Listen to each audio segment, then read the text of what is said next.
Hello, everyone, and welcome to this WTR Symposium Series, Circular Economy, Investing in SAF, CCUS, and Waste to Value. I'm your co-host, Shawn Severson, co-founder and CEO of Water Tower Research.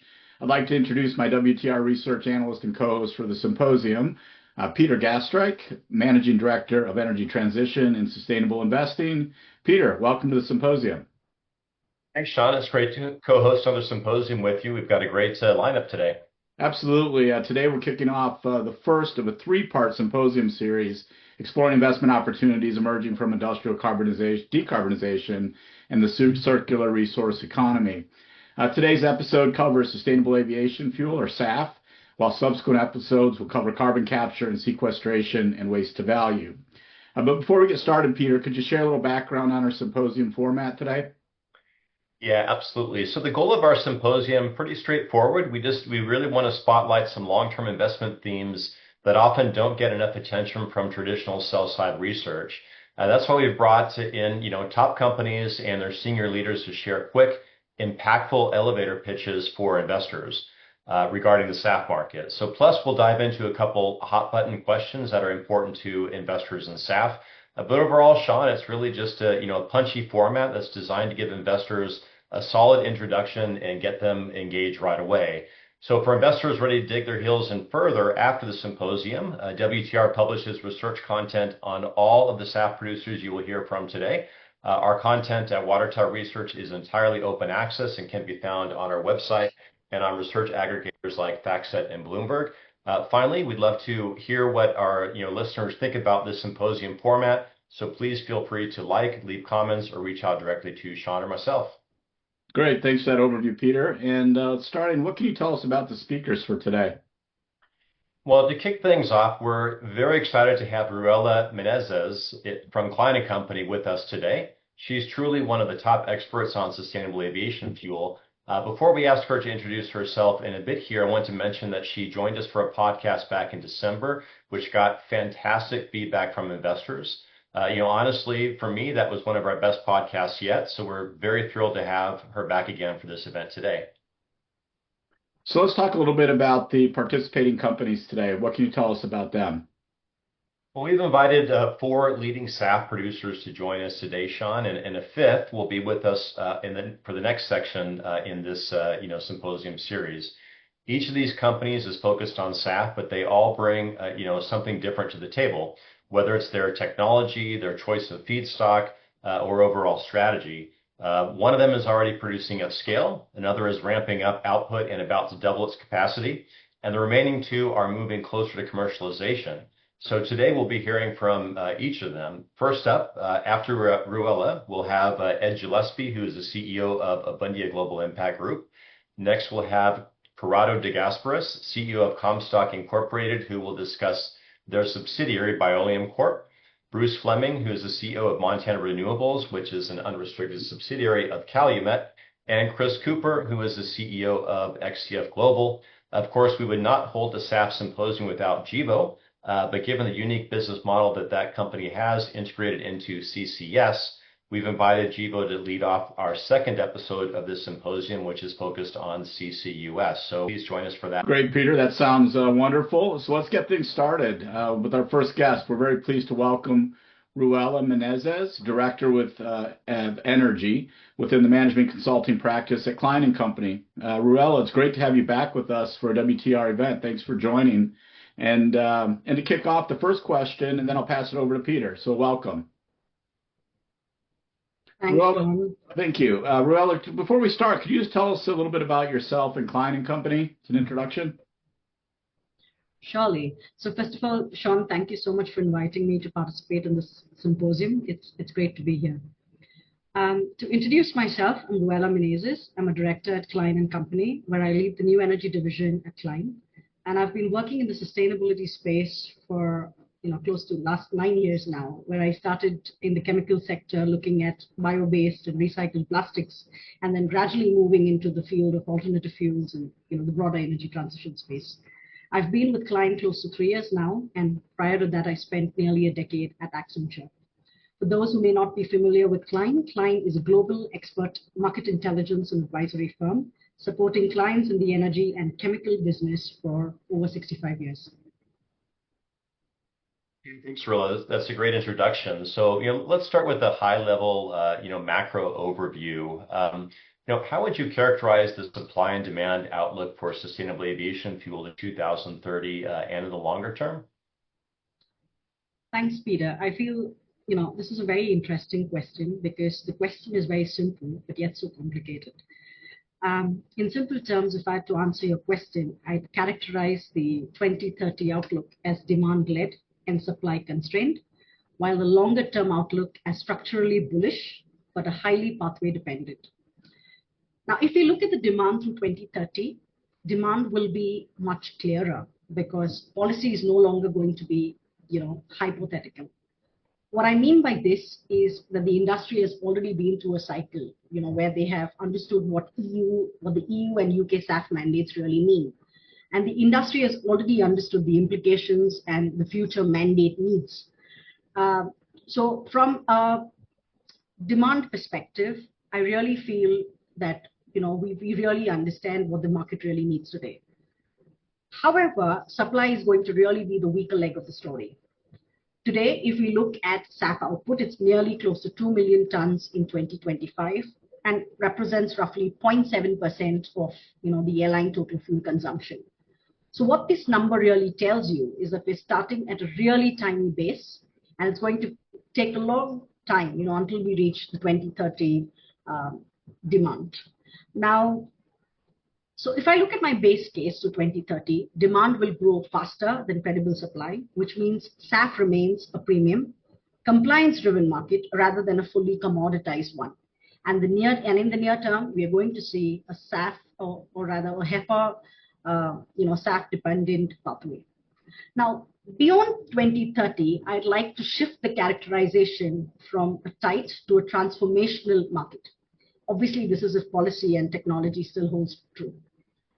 In the long term, SAF will still be the centerpiece of aviation decarbonization, but the longer term supply story will not be HEFA-led anymore. We will see a switch towards different pathways, which will be led by alcohol to jet, Fischer troughs, as well as power to liquid story. So in summary, what I'd see, to 2030, SAF is going to look like a limited policy-driven market. But beyond 30, it looks like a very strategic market, a one whose success will depend on moving beyond HEFA into scalable next-generation pathways. Well, it looks like, from what you've outlined there is some, risk on the supply side in terms of things looking a bit constrained, over time. And on that note, what would you say are some of the key factors for success for SAF producers, and what types of projects have the best prospects for reaching commercial scale and kind of meeting that demand? If I had to start with one most important key success factor today that I feel is important for SAF producers to know about, that would be feedstock, and specifically locally produced feedstock, because this is the foundation of everything. SAF projects today don't succeed because they choose HEFA or alcohol to jet pathway or a particular technology pathway. The reason they are able to really scale is because the pathway really matches what's available in their region. And this is where I believe a lot of developers really struggle, and they really get this wrong. They often tend to, first select the technology pathway and then try to secure, the inputs around it. But in reality, the sequencing should be the other way around. So you should start by mapping regional feedstock, understand cost stability, logistics, and sustainable compliance, and only then decide what does your technology pathway really mean for you. And the reason why I also feel, feedstock is so important is because it drives more than half the cost of SAF production today. It also determines your carbon score, your eligibility for incentives, and your overall margin structure. So if you mismatch technology and feedstock, the project can economically be challenged even much before it starts. The second important factor that I feel is very important is policy alignment. And here it's very important, for producers to understand which is the market that they really want to play in. Because today, most of the projects that scale are often the ones that are built in the regions, where incentives or government support is the strongest. Because that's what makes your business case strong and your projects bankable. The last most important key success factor that I'd say is offtake agreements, which I feel is something that the industry already knows about. But what's important for you to keep in mind is to try and differentiate the noise here, because today there are a lot of MOUs that are being signed. But what's important to understand are these real solid offtake agreements, or are they just pure noise? And now, in terms of your second question, which is trying to understand which projects have the best prospects for reaching commercial scale, I believe it depends on one, the time frame, and ultimately this again ties back to feedstocks, which is in the near term. I believe that HEFA-based facilities will have better prospects for commercial scale because the technology is proven, the feedstock exists. And secondly, we will be seeing alcohol to jet projects which are linked to the ethanol industry having a lot of promise because they tap into the large, established, and scalable feedstock base. And lastly, I think in the long term, we will be seeing projects with the biggest potential being those that move beyond feedstock constraints altogether, like the SAF. So we've seen, a lot of disruption, obviously, out of the Middle East with the war in Iran, the Strait of Hormuz, big impacts on energy. People talking about impacts to agricultural markets, down the road. Jet fuel prices have gone up. What do you think this means for the SAF market, in the short term and the long term? Thanks, Peter. If I try to break down your question, right, I think there's one word that your question is emphasizing on, which is implications, right? And the real story here isn't that oil and jet fuel prices are up. Most of us here have been following the news and could foresee or predict, that this would really happen, which means that what I'm trying to say is we could sort of foresee that the unrest in the Middle East would result in higher crude oil prices or higher jet fuel prices. But what we couldn't really foresee is what this really means for SAF. Now, if we look at what happened during this unrest period, we've seen that crude oil prices went about $90 per barrel. And SAF and renewable diesel prices also was pretty high, right? We've seen it at multi-month highs from what we've seen till date. And what this really tells you is that the SAF and jet fuel spread is narrowing. And this is not because SAF is getting cheaper, but it's because fossil fuel is getting more expensive. And the signal we are essentially seeing here is that SAF is now trapped between two forces, right? The first one being rising relevancy, and the second one being rising fragility. And then there's this agricultural angle, which you asked about, which actually feeds into the SAF story here, because it's not just an oil story anymore. Higher oil prices have ripple effects, which feed into vegetable oils, loose cooking oils, which actually are the feedstocks for SAF dependent, HEFA-based pathways today. So what happens when you see these prices go up, you see your input prices go up, you see your energy costs go up, which suddenly, results in the whole system becoming volatile. And volatile is something that project financiers do not really like. And when you start putting all these pieces together, what you will see is that, a completely different story coming out of this, which is you are today actually living in a world where you have energy majors shifting capital back to oil and gas, while they still want to, participate in the SAF supply chain, and they're doing so today through their trading teams, which procure SAF from across the world. Because reality is your demand center today is the Europe and the UK, which has almost 50% of the demand, but essentially produces only 20% locally. So what this means is we are looking at a lot of trading happening from across the world. And the unrest in the Middle East raised a very important critical question, which is, can we actually secure SAF reliably in a stressed world? What we did see this time is, or what we've understood this time is that shipping routes matter for SAF, feedstock origins matter for SAF, policy alignments also matter for SAF. So if I have to just summarize what I'm trying to say here is that the Middle East unrest is actually doing something deeper to the SAF market.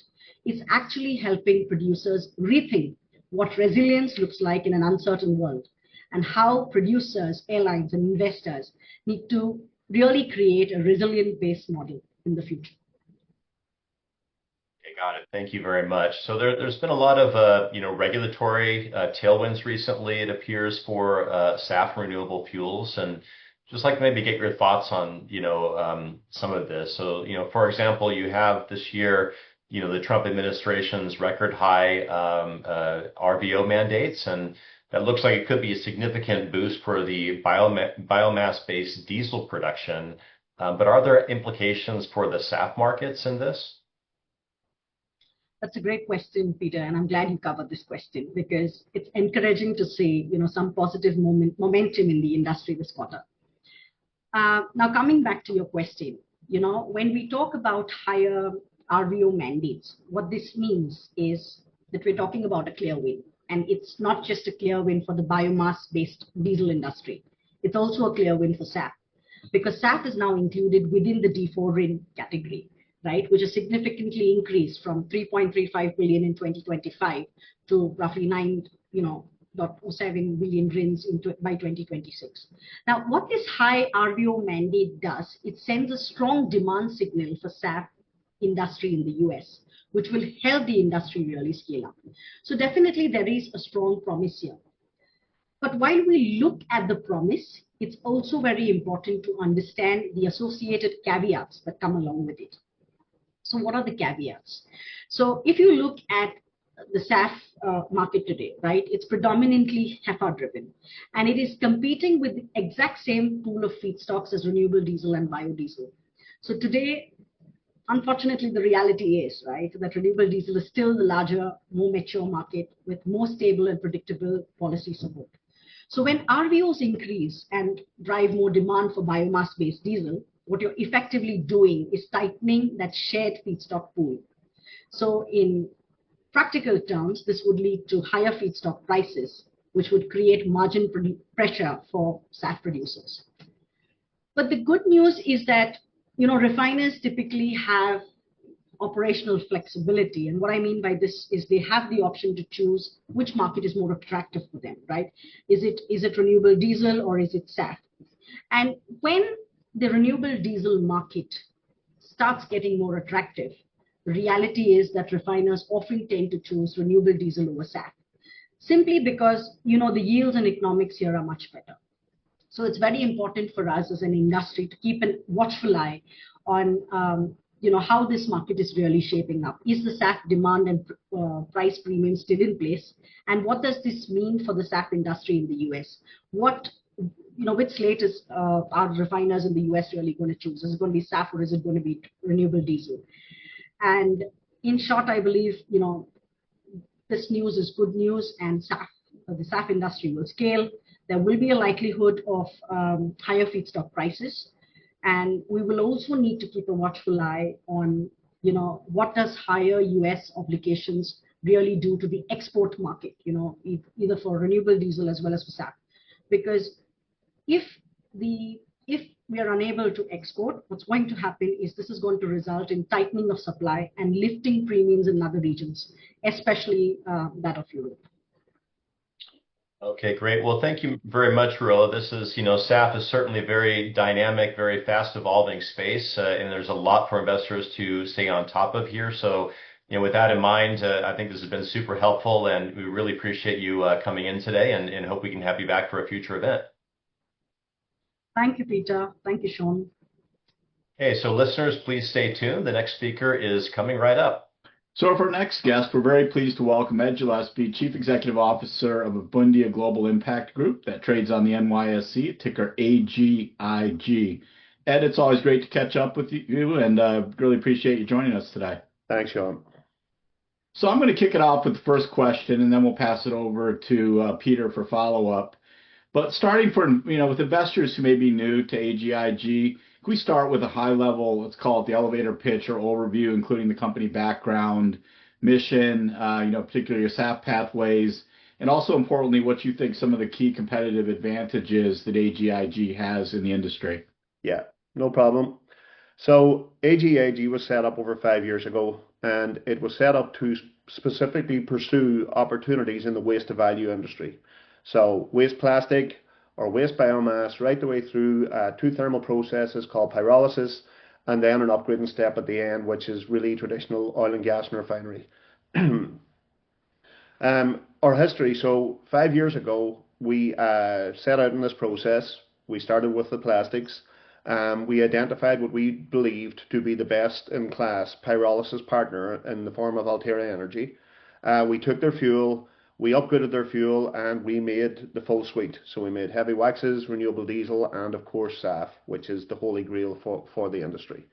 Then we went about securing that under a license, which is public knowledge, and we give site notification to Altera for the first site in Baytown. On the biomass side of things, it's been a longer process, but we are definitely on the right side of it now. Again, found a pyrolysis technology that could make the fuel.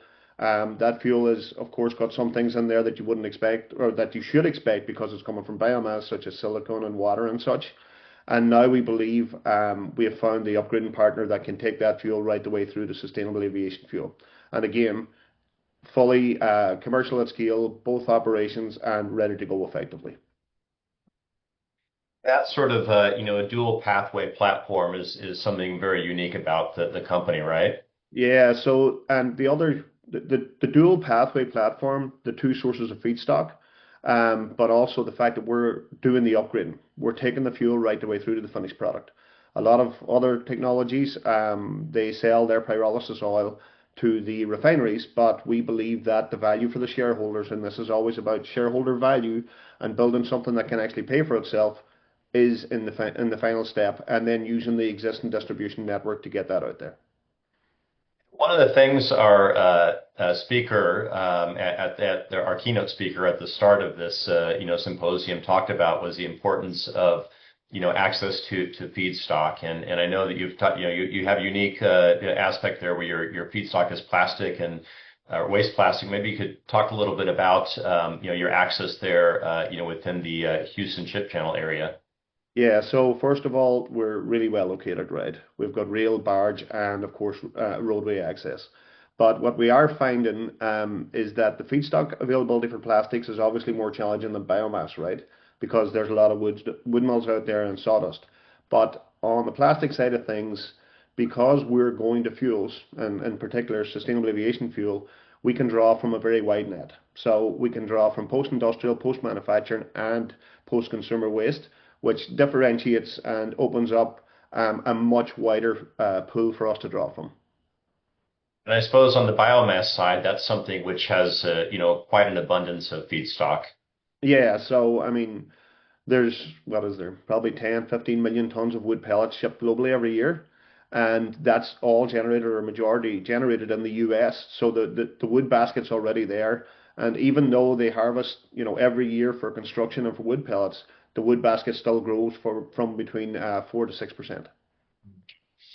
And how about your in terms of the growth strategy? What are the plans for the company there?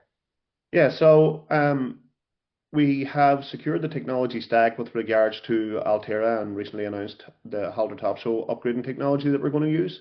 We're in feed for the first plant in Baytown, and we'll bring that feed to a conclusion hopefully by year end and get the project ready for FID. Thereafter, we would expect at least 2 more sites in the US, and then at least 4 sites in Europe on the plastic side of things. So it's a big target, we know, but from where we are right now, we certainly know the demand's there for the fuel, and we're becoming increasingly more and more confident on the availability of the plastic feedstock because, as I mentioned earlier, we can draw from a wider net. On the biomass side of things, it's a bigger opportunity. We're very, very excited about it. We'll announce something in the next 90 days or so, but we're just a bit early. But that would be the game changer with regards to becoming one of the largest renewable fuel or SAF producers in the world. Okay, now I'd like to shift gears a little bit to take a look. There's been some, obviously big things on the geopolitical front with the Strait of Hormuz and the war in Iran, and on the back of that, you had a big spike in jet fuel prices, energy costs. I'd just be kind of curious your thoughts. What might be the implications here, long term, for example, from this this event? Yeah, so it's very unfortunate what's happening out there, and hopefully it gets resolved shortly. But I think it's demonstrated that you need a diverse pool for these types of fuels and chemicals, right? And the fact that we can produce, where we find enough plastic, build a plant and distribute and upgrade that in the local area allows some diversification against these types of events. The biomass even more, right? So you might get bigger volumes because of the wood basket in certain areas in the States. And this again would supply diversification to that network. And because we upgrade the finished fuel, it can be distributed locally, which is also a big bonus. So, I think for as unfortunate as it is what had to happen and what is happening, I would say that it has highlighted the value of what we're proposing. And meanwhile, on the regulatory side, it does feel that the momentum there has been pretty strong year to date. Some good tailwinds, coming out of the U.S., for example, with the, Section 45Z Clean Fuel Production Tax Credit, and you have the finalized RVO, or Renewable Volume Obligation.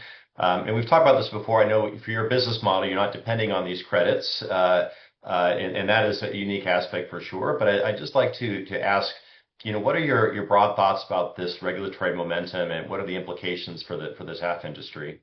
Yeah, well, I think for the SAF industry, it's really encouraging. It shows that the tailwinds are growing again, as they had kind of stalled for a few years there.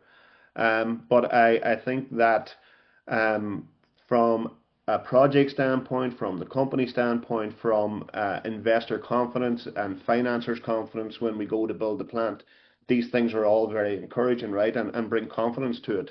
And the fact that we don't depend on it, is maybe unique, but we're certainly going to take them, right? And that all will drive to the bottom line and create shareholder value for the company. So we're excited. We think that it's great for the industry, not just us.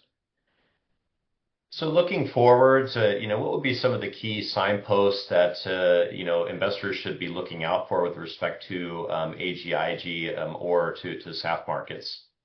Yeah, from our standpoint, it's just now executing on the plastics plant. We're already in feed, front end engineering and design, and we have our upgrading partner, and we're pouring concrete down there at the minute and standing up steel on the phase one of the development. So that's all very exciting. We'll be providing regular updates to the market as we move through that process and get to FID by year end. And of course, the biomass, as I say, when the partnerships and the strategies announced during the summer, that's really big news for the market. Okay, that's great. Well, Ed, thanks very much for joining us today. It's great to have you back with us here for a recording, and we'll look forward to having you at another event. Thank you, Peter. It is always a pleasure. And I'd also recommend for investors for a bit more of a deep dive. We recently recorded a fireside chat with Ed, and there's a management series out there as well, which you can take a look. And meanwhile, listeners, please stay tuned. The next speaker is coming right up.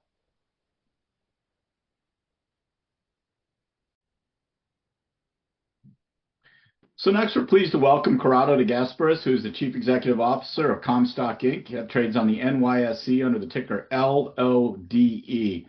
Corrado, thanks for joining us. Great to see you again. My pleasure, Shawn. Thanks for having me. So I'm going to begin with the initial question and then hand it over to Peter. As we've discussed Comstock's other businesses before, like solar panel recycling previously, but today we're going to discuss Bioleum Corp. So could you provide a concise overview that includes background of Bioleum, the mission, SAF pathway, and what you consider the primary competitive advantages? Absolutely. So our approach at Comstock, for almost all intents and purposes, is try to find what's the real problem, what's the big problem. Some people say, what's the bottleneck, like in the industry. And from a renewable fuels perspective, it's pretty clear that feedstock scarcity, quality, cost of feedstock is the bottleneck in the industry. And the background for Bioleum Corp is that an extraordinary group of people, a couple of handfuls, of people spent an amazing amount of time, not quite 2 decades, but a decade and a half plus, coming up with the ability to efficiently, effectively take one of the most abundant feedstocks on Earth. We'll use the term woody biomass, or biomass that has lignin content in it, which makes it woody, and figure out how to literally efficiently fractionalize, separate, and then make oils, make materials that would allow for the production of, initially, depending on which part of the wood you're using, ethanols, then renewable diesels. But once you unlock the carbon, in that lignin, renewable diesel, sustainable aviation fuel becomes a primary product flow. And so the timing is quite remarkable, because not only is there a persistent demand for energy, there's a high demand for cleaner carbon reducing energies, but now there's explosive demand for sustainable aviation fuel. And frankly, we don't see where it's going to come from. The traditional sources of feedstocks, be it fats, oils, and greases, are extremely limited. And the U.S. government has been trying to incent these advanced biofuels to the tune of 15, 16 billion gallons per year. But for the last, as far as I could remember, we've only been producing about 4 billion, because the feedstocks just are not there. Right. Yeah. Thanks, Corrado. That's a great overview, and that's something you mentioned about the feedstock, and that was really something that our keynote speaker at the beginning of the symposium talked about from Kline Company. In fact, it was the very first thing that she mentioned in terms of what are the most important factors for success, and that was something that she brought up. So that's interesting to hear that. But on that note, could you talk a bit more about your commercial strategy with Bioleum and the growth strategy, and maybe a bit more about feedstock, because what you're hooking in there has a good opportunity for abundance, right? Absolutely. So let's start with the back end and move right up to the front, which will be the markets. In the back end with the feedstock, it's probably relevant to say that woody biomass is made up primarily of cellulose, but more than half of the carbon, it might be a quarter or a third of the mass balance of the weight but more than half of the carbon is in the lignin. So the process of extracting pulp and then alcohol and then ethanols from cellulose is very common. The pulp and paper industry has been doing it for a century and a half. And so the ability to take pulp and paper to alcohol and then to ethanol, it's reasonably mature. But the problem with that is you're going to be using this, let's say, a ton of woody biomass to only get maybe 40, 45, in some extremely good cases, 50 gasoline gallon equivalents from that waste material. When we unblock the lignin, we then go from 50 gasoline gallon equivalents to 100 to 120 gasoline gallon equivalents. That's usually pretty well received, because, okay, if you're only using half the wood, you're only getting half the yield. If you're actually using all the wood, you're getting all the yield. And so that's the breakthrough. And that's the breakthrough that Marathon Petroleum saw and invested directly into Bioleum Corp because of last year. And that's the breakthrough some other investors saw and started investing directly into Bioleum Corp last year. And that enables a platform of where you can identify these sources of wood. This is a commercial part of the commercial strategy. If pulp and paper mills take cellulose and make paper and throw away or burn what they call kraft lignin, because their manufacturing process is identified as kraft pulping process, then that's a waste stream that we can optimize. If sugarcane mills are taking the sugars, the cellulosic side of their plant, and throwing away or burning the bagasse, which is their lignin-rich, a byproduct, or more simply, right, if lumber mills or forestry residuals are being thrown away and not used, those are remarkable sources of feedstock for us. And then so commercializing our facilities, building and integrating those supply chains would be tied to those geographies. So our plan is to get, a fully integrated facility up and running in Wisconsin, where we have state-of-the-art equipment and activities to prove from beginning to end. That facility was contributed by Marathon Petroleum as part of their investment, and was actually the first facility that took sugars all the way to sustainable aviation fuel and flew the first transatlantic flight from New York to London. So we not only have those facilities, but we have the people that develop that sugar to SAF stream. What we're doing now is integrating lignin to SAF stream so that it would be unparalleled, unmatched, unprecedented in terms of the amount of this fuel you can produce from these feedstocks. Okay, I'd like to shift gears a little bit here to some just recent events and the impacts for the industry. So, clearly with the everything going on in the Middle East with the war in Iran and the Strait of Hormuz, we had a big, massive spike in jet fuel prices, still elevated today. Of course, you don't have a commercial production today in SAF, but this is something which could potentially have longer term implications. And I'm just kind of curious what your thoughts would be there on, in terms of energy security, strategic importance of SAF, or however you think investors should be thinking about these events. Yeah, it's had a profound effect. When the military activities first started, we weren't really thinking dramatically about the impact. Maybe we just didn't appreciate or understand. But as things evolved, we've been overwhelmed, and I think the biggest result of that is, people are determined now to achieve energy independence. People are terrified of disruptions in the energy supply chain. So we've gotten inquiries from Australia, we've gotten inquiries from Ethiopia, we've gotten inquiries from Zambia. The African continent, is hell-bent now on how do we ensure that we can support ourselves in light of the unreliabilities in the world that were previously taken for granted. And your comment is right on. They're not saying, how do we get SAF tomorrow? They're saying, how do we put in a longer term strategy? So in the intermediate and longer term, we will be protected, or at least mitigated, from this kind of disruption. And I'll say to you that we haven't spoken about Hexas yet, but the ability to take a dedicated crop, have an agricultural energy source, woody biomass, to be able to convert non-productive or marginal lands into farms that are producing energy, and then produce from those feedstocks, that biomass, sustainable aviation fuel, renewable diesel, or immediately renewable natural gas.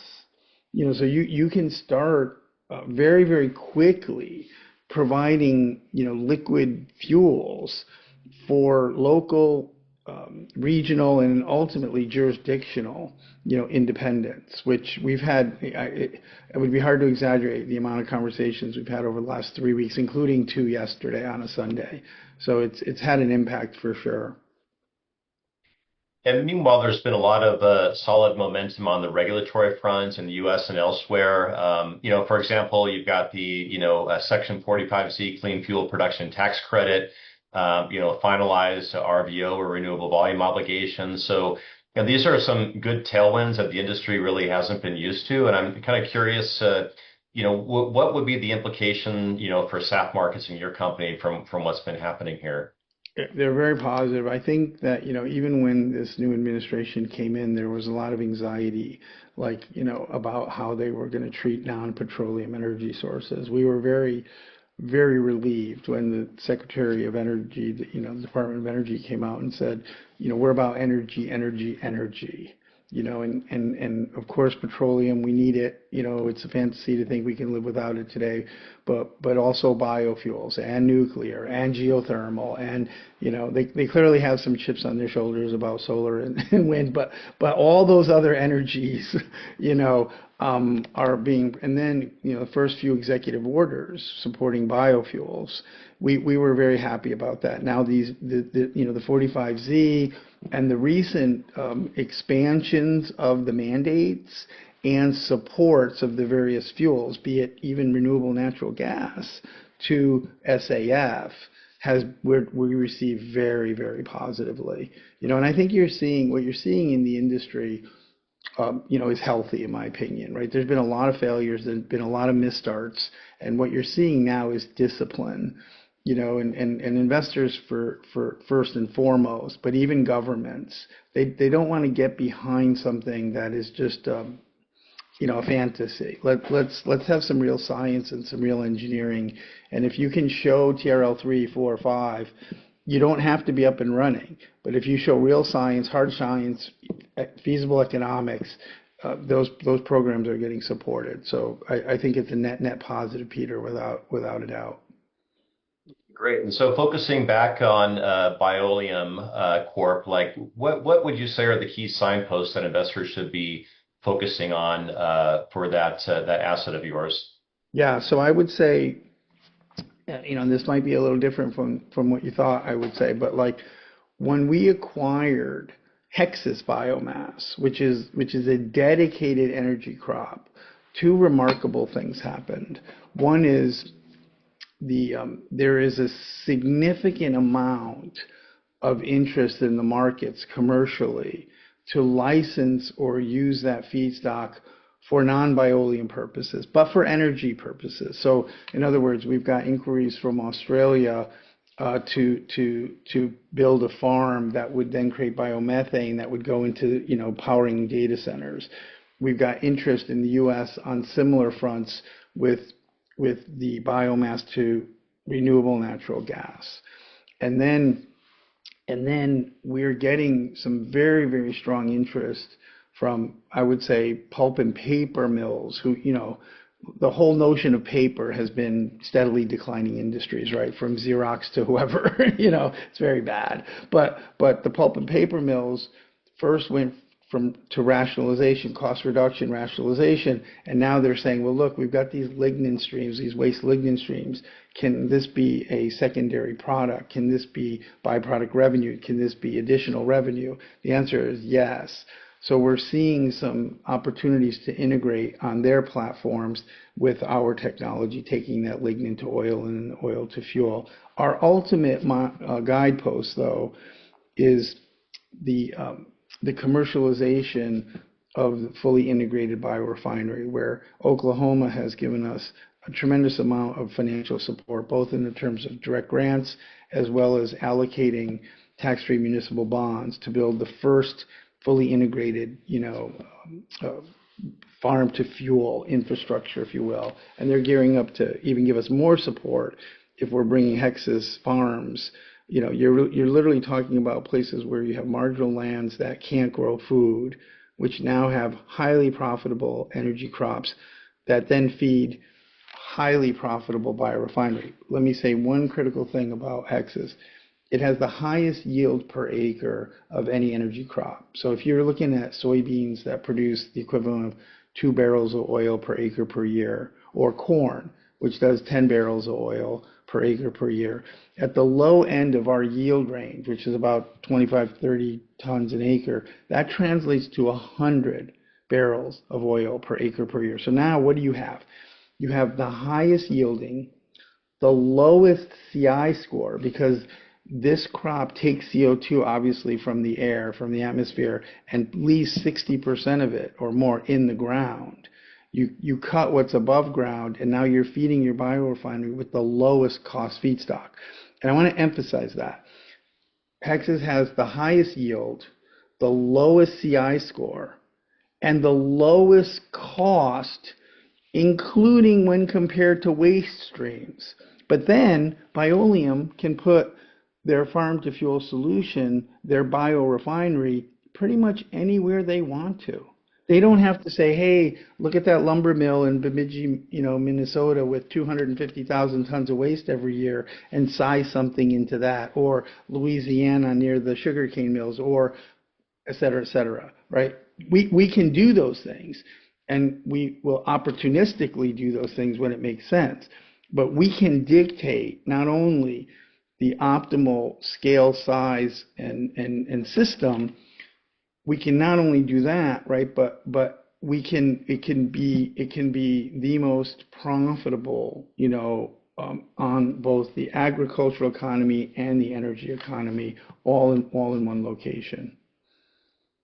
Okay, thanks, Brad. This has been a great overview of Bioleum, and of course, that's just one part of the story at Comstock. And for those other parts of the stories, we have a lot of content. We definitely refer investors to our websites. We've had fireside chats, podcasts. We've got initiation of coverage, and there will be much more to come with Corrado and his team in the future as well. So, and again, Corrado, it's been great to have you back here, and we'll look forward to have you back on for another event in the future.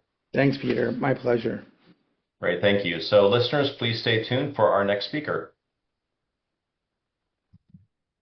For our next guest, we're very pleased to welcome Bruce Fleming, Chief Executive Officer of Montana Renewables. The company is an unrestricted subsidiary of Calumet that trades on the NASDAQ under the ticker CLMT. Bruce, thanks for attending our symposium. It's great to have you back. And I'll start with the first question, and Peter will follow up. All right, Shawn, thank you. So for investors new to your company, could you briefly summarize Montana Renewables' background, mission, your SAF pathway, and importantly, some of the main competitive advantages for investors that are new to your story?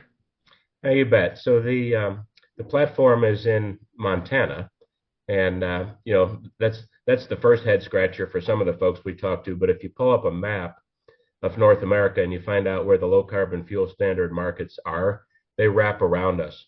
So we think we've got the best product placement access of anybody in our business. Collectively, we go to Canada, we go to British Columbia separately because they got a different rule. Up and down the U.S. West Coast, each state has a different rule. And of course, we got federal support from the EPA in the form of the Renewable Volume Obligation and something called RINs.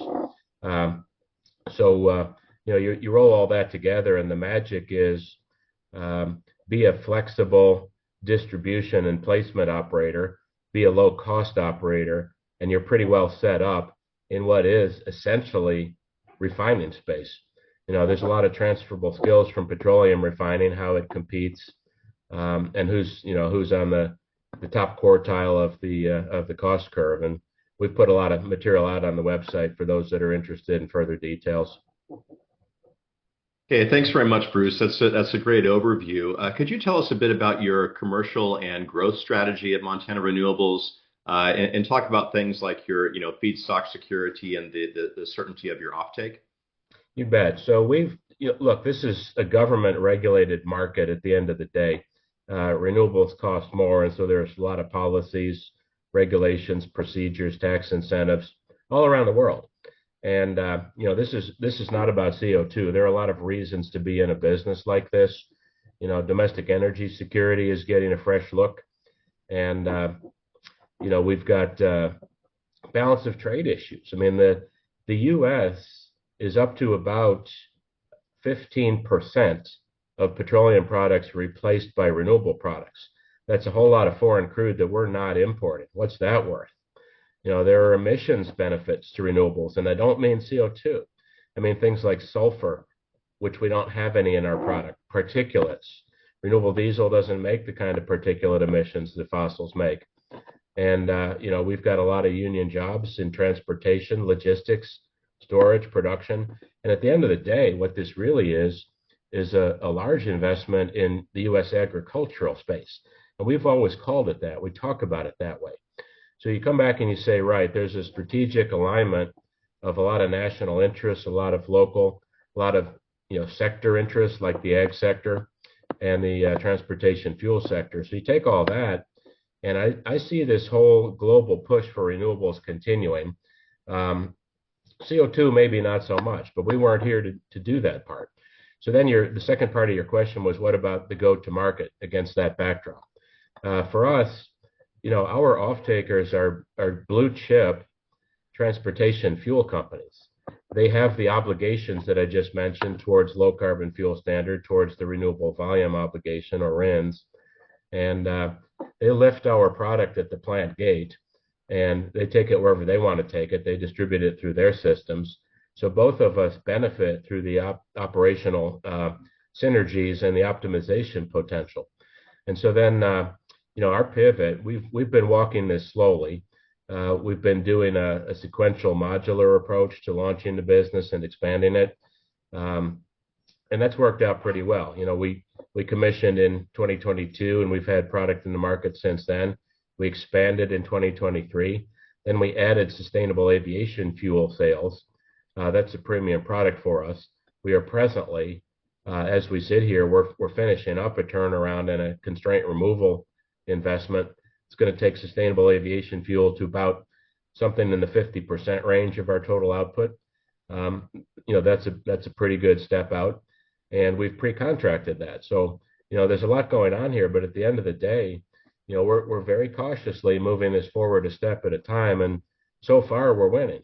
Now, final comment I think in this area is, if you like the refining analogy, if we're a margin add business, we add margin to ag sector feedstocks, but that's just like adding margin to crude. If you're a refiner, which I was for decades and decades, you're going to compete on flexibility because market conditions change.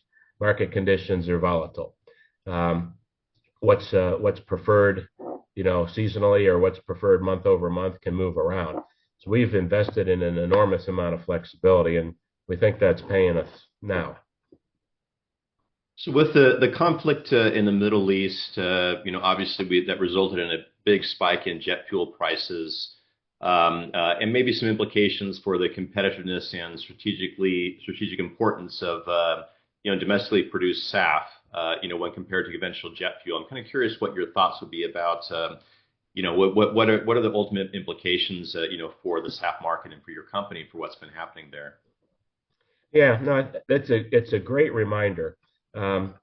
There's actually a slide I use in some of our public discussions that pulls up the crude oil price history over the last 50 years or so. On an inflation adjusted basis, there's nothing remarkable going on right now. We're not even out of range of other historical geopolitical events. And I'm really glad, as a sidebar, that I don't have to hear unprecedented and crisis every second commentator, because it's not unprecedented. And right now it's not a crisis. It's interesting. It's unsettled the markets. The volatility's back. The sharp step change move that nobody had predicted is back. And guess what? All of that comes with the landscape if you want to be in the energy commodities space. And renewables is just a variation on that. Now, to the intent of your question, the gap between fossil jet and renewable jet narrows if the whole complex runs up. That should be interesting. We've already touched on energy security aspects of this. Look, the U.S. West Coast has been a jet fuel importer for many decades now. The West Coast state policies have been unfriendly to petroleum refining, and over time, refiners have exited the space.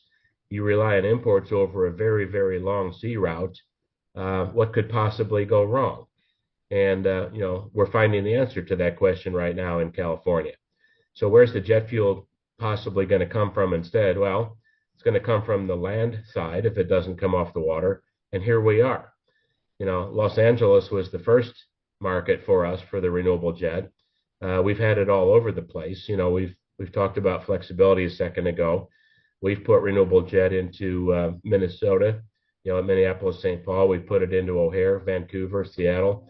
And that's a distribution dynamic and optimization. And now we've got it against the backdrop of literally not have physical supply very, very soon. Because as soon as South Korea pulls down all of its crude stocks and can't replace them, your number one source of imported jet fuel on the West Coast is simply not available. And, so we've got all of that to pick our way through as a society. Works for us, though. Punchline in one sentence: the more costs rise, the more volatility rises, the more there are physical disruptions, the better we sit. Okay, great. Thank you. So there's been really solid momentum recently with the changes in the U.S. regulatory policy. So you've got the transition to Section 45Z, clean fuel production credit, the finalized renewable volume obligation, or RVO, which I know that you've been anticipating for some time. How do these things impact the economics and eligibility for SAF producers like yourselves? Yeah, super interesting on two levels. One is enormous economic uplift from the prior administration's policies. So we thank the EPA, we thank Administrator Zeldin and the Trump administration for fixing the problem. What's the problem? Well, if you set the volume obligation to where the entire installed biodiesel plus renewable diesel industry is running in the 50% range, for margin ad competitors, that's a wipeout. We've had a lot of bankruptcies. We've had people, a couple of our peers that made investments to convert crude oil refineries to renewables that said, never mind, they converted them back.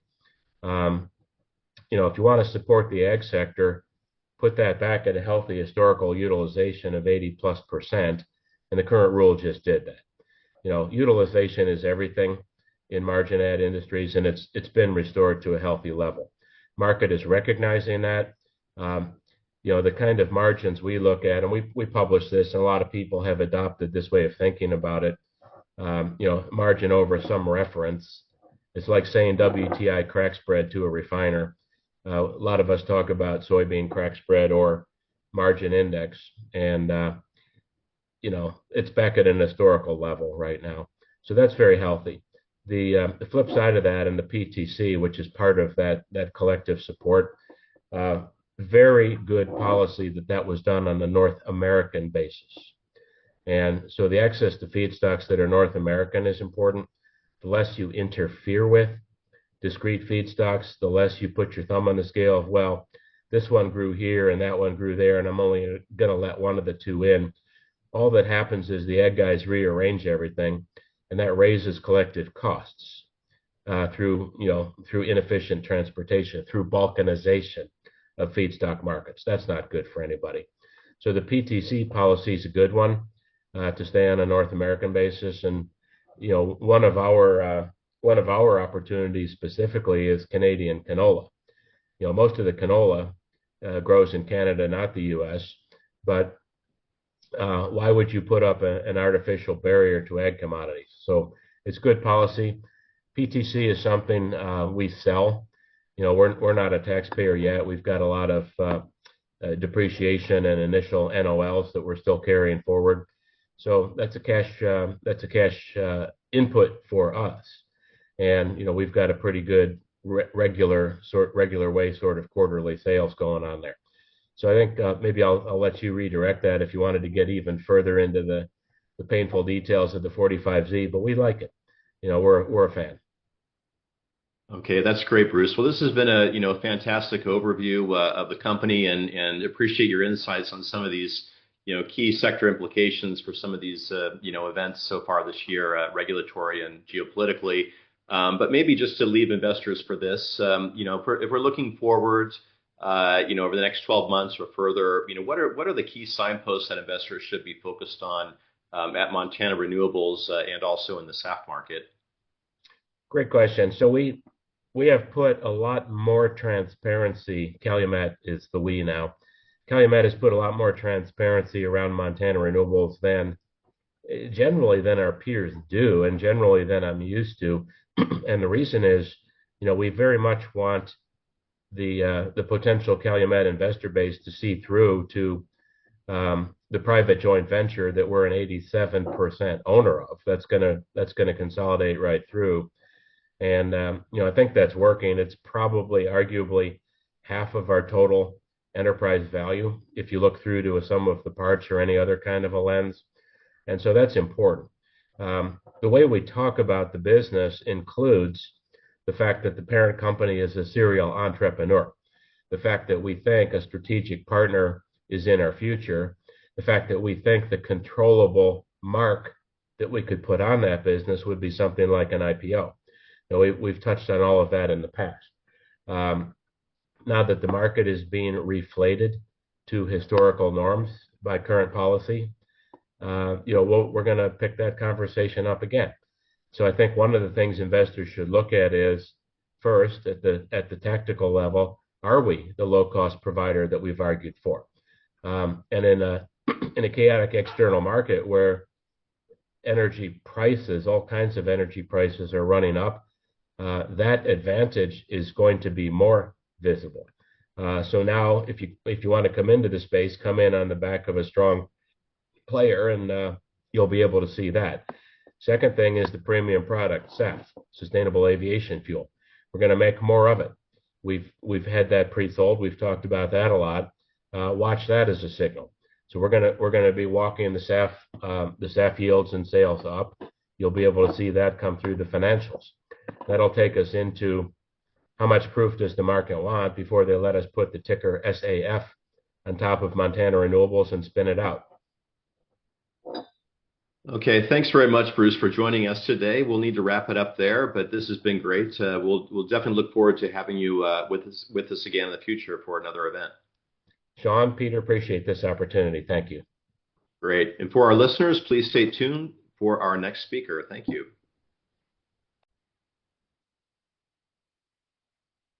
XCF Global is up next, but before we start, please note that this discussion contains forward-looking statements regarding XCF Global's operations, financial condition, and business strategy. Actual results may differ materially from those projected due to risks and uncertainties. For a description of factors that could cause actual results to differ, please refer to XCF Global's SEC filings, including the Risk Factors section of its most recent Form 10-K, available at sec.gov or on the company's investor relations page at www.xcf.global.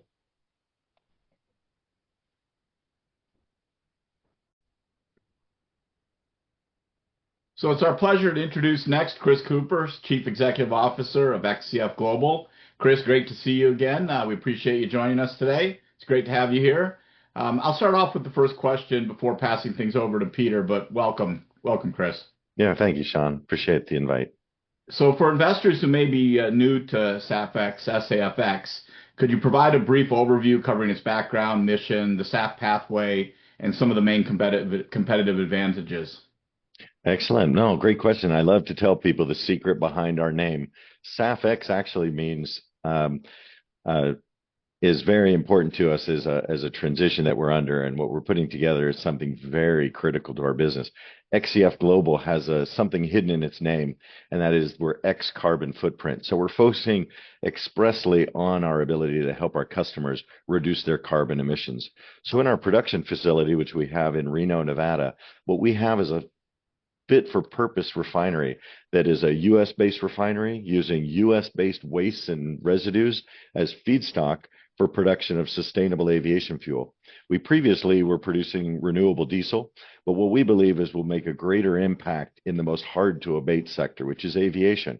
So as we continue to grow in transportation and as individuals worldwide want to see more, learn more, transact and do business around the world, it's going to require aviation, which is just very difficult at this point to transition to alternatives. But what we have identified in the industry is that sustainable aviation fuel is the only viable product for transition, both providing propulsion as well as the emission reduction that the world needs at this time. So very excited to be a U.S. producer with U.S. feedstocks and U.S. distribution to both the U.S. airlines and those operating throughout the U.S. So very excited to share a little bit more with you today about who is XCF and what it is that we're doing for our customers.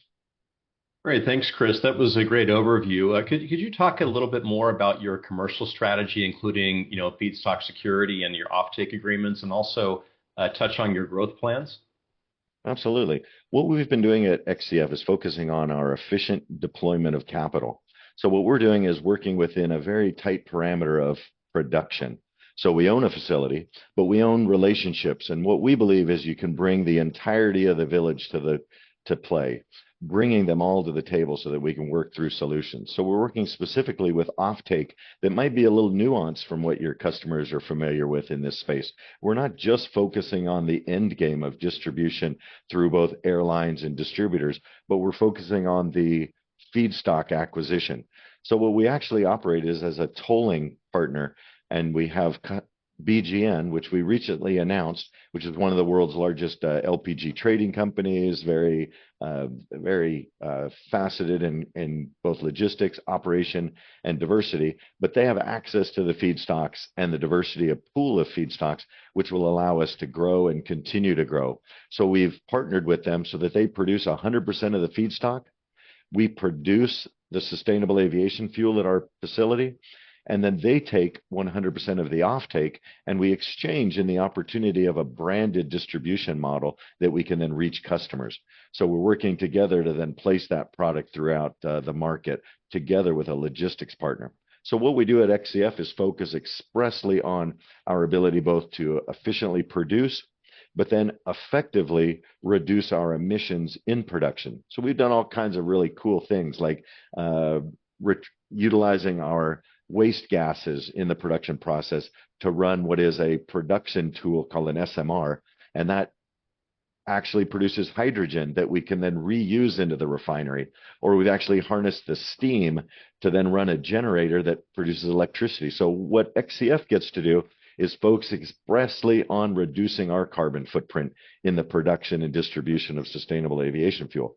But by partnering with companies like BGN, it gives us the ability to be a low capital company with focus on our proficiencies. And those are production efficiencies, and then the exchange of reduction of carbon emissions. So trading off where complex attributes of a refinery can be simplified for the purpose of obtaining greater access to incentives and growing in that both incentive market through efficiencies in distribution and access to feedstock.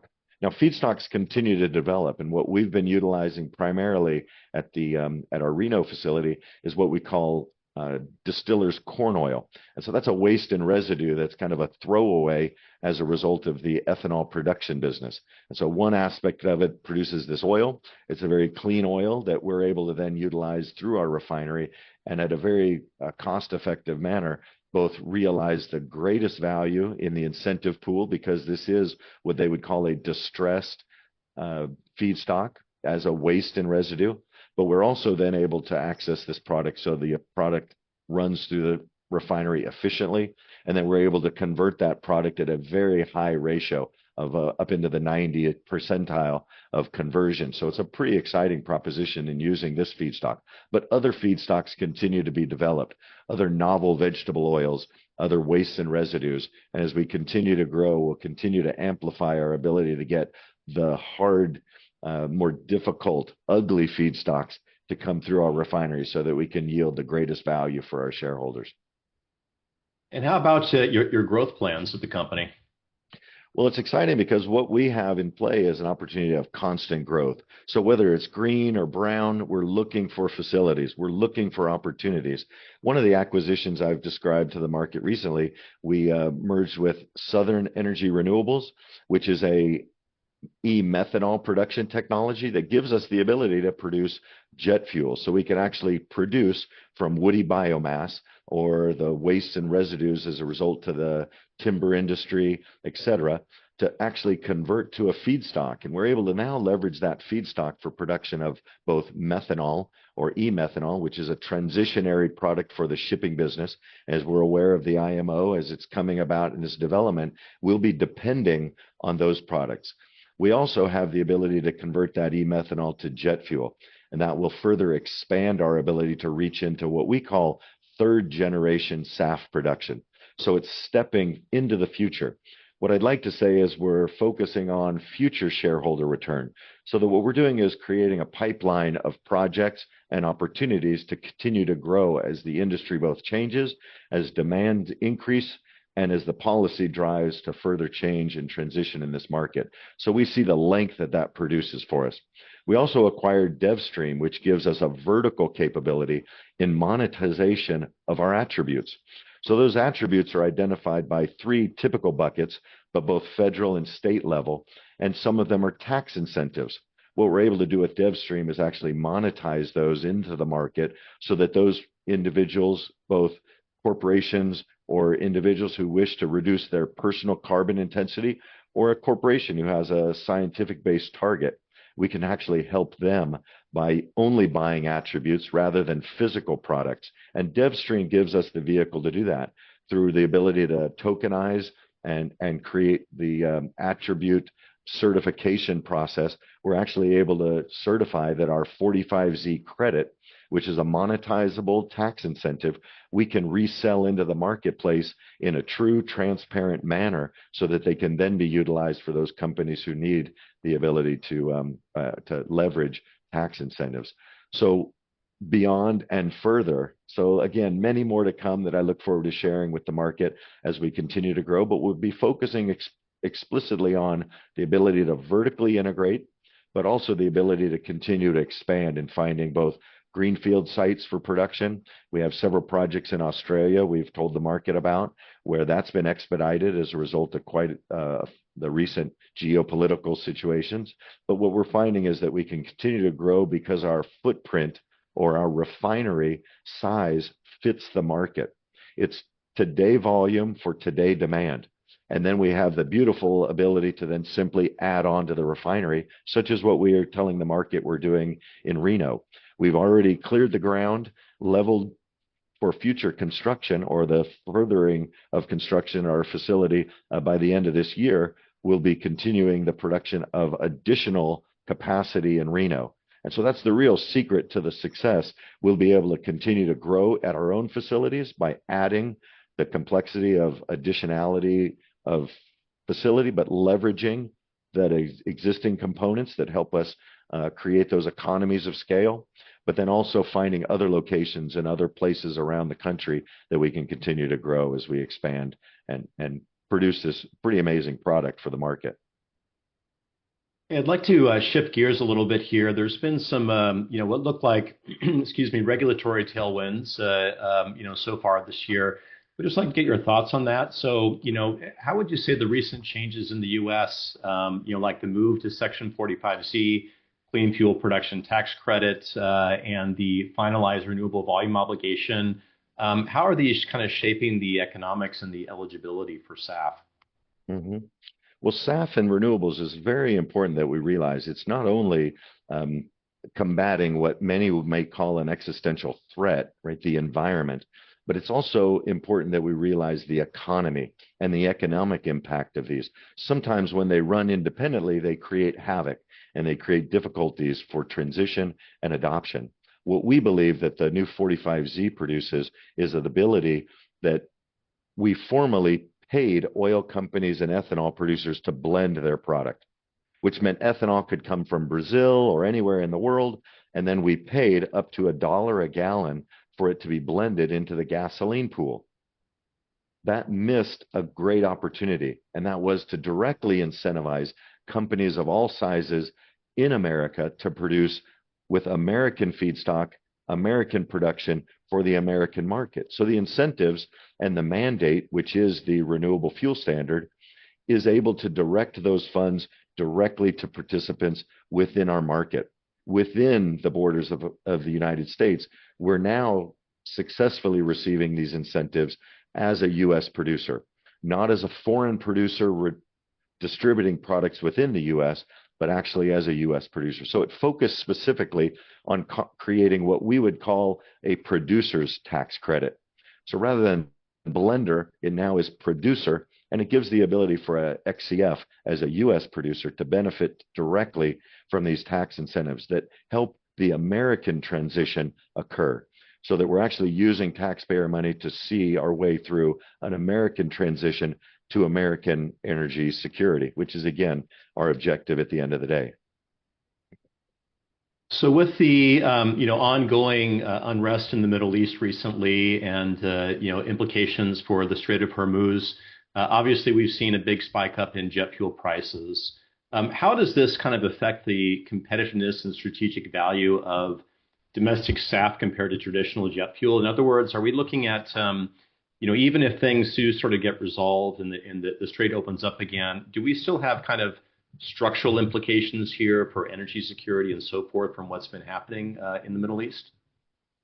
Well, that's such a complex question, but I'll give you some specific details about our perspective, and that is that what we realize is we have geopolitical conflict and strife that's occurred for centuries now.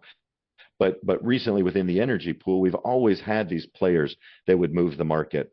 Many of them have gone away, but new players have arisen, and that continued strife continues to create havoc within the energy sector. Because what we've agreed globally is that oil is a global commodity, which means that the oil produced in any given country is shared by the world. And so any conflict in one part of the world creates difficulties, shortages, etc., in other parts of the world. Well, that becomes catastrophic in many markets as they are stretched beyond their ability to respond to issues that, frankly, don't have anything to do with them. What we have as a proposition is that renewables is not just a liberal or conservative opportunity. We mutually have worked together, and that's the exciting thing. This hasn't just been one side and the other, but both parties have helped support what we call now America's renewable energy security. And the way that fits in is that we use, as I mentioned, American feedstock, American production. We're not beholden to global commodities. Now, of course, we could argue that the corn and grains are, of course, global commodities, but they're grown within America. They're producing jobs. They're producing their own economy that we can then do business within, that's preserved within the country. Now, ultimately, environment plays an effect in those values. But what we won't see is that conflicts in the Middle East or Latin America continue to create problems and havoc in our market. What we have the ability to do is create a self-sustained renewable energy policy that allows us to produce within America, American feedstocks, American production, and distribution. So we're actually decoupled from these geopolitical strifes that have to do with energy. And with our production platform, we're able to see our way through to construction and the additional volume that we believe is going to continue to provide the supply of both products for the transition when it comes to environment, but also provide the product that satisfies the American security requirement for energy. Our ability finally to produce our own energy, maintain control of our own energy, and distribute it then within our own marketplace. So looking ahead, what would be some of the key milestones that investors should keep an eye on, both from your company and across the SAF market this year? I think probably the one of the most exciting is that we've been in an industry, and many of you know, I've been in the renewable space for quite a number of years now. And what we have not had until recently is length. We haven't been given the policy framework that gives us the ability to see beyond 1 to 2 years. We're beginning to see that with the 45Z extending many years now, other policies that now create the length so that investors can start looking at our sector and counting on these, both whether incentives or commitments from airlines and their partners. We've also seen growth there.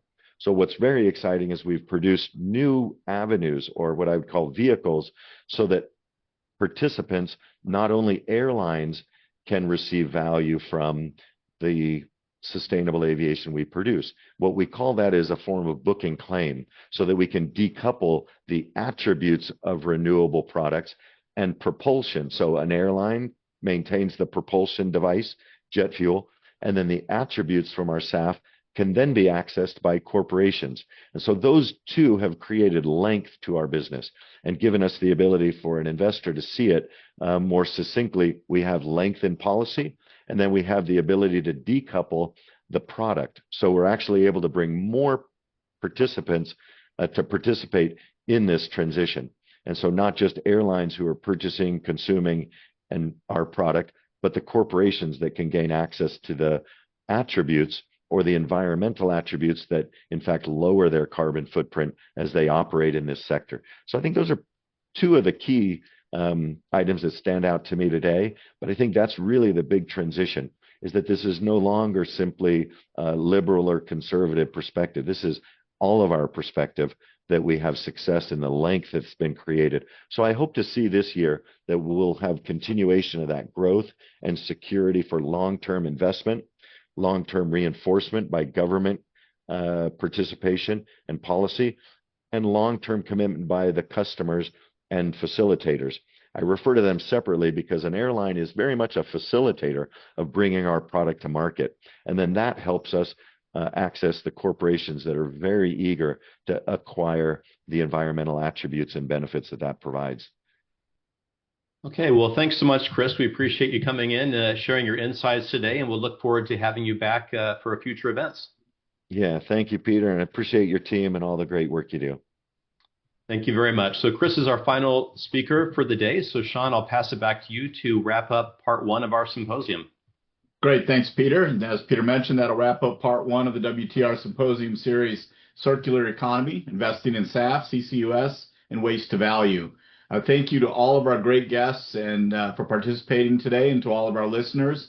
And also many thanks to my equity research colleague, Peter Gastreich, for hosting and co-hosting the event. And we look forward to the next one. Thank you, everyone.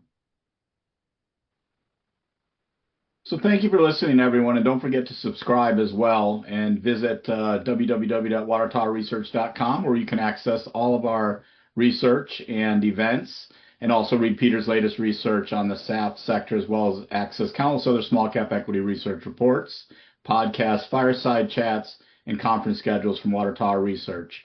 Stay tuned for part two of the symposium on carbon capture, utilization, and sequestration. I'd like to add a special thanks to our producer and editor of the symposium series, my WTR colleague, Krista Fitzpatrick. Thank you, everyone. Please note that the views expressed in this symposium series podcast may not necessarily reflect the views of Water Tower Research, LLC, and are provided for informational purposes only. This symposium may not be reproduced or written transcript distributed without the written consent of Water Tower Research and should not be considered research nor a recommendation. WTR is an investor engagement firm, not a licensed broker, broker-dealer, market maker, investment bank, underwriter, or investment advisor. Additional disclaimers can be found at www.watertowerresearch.com.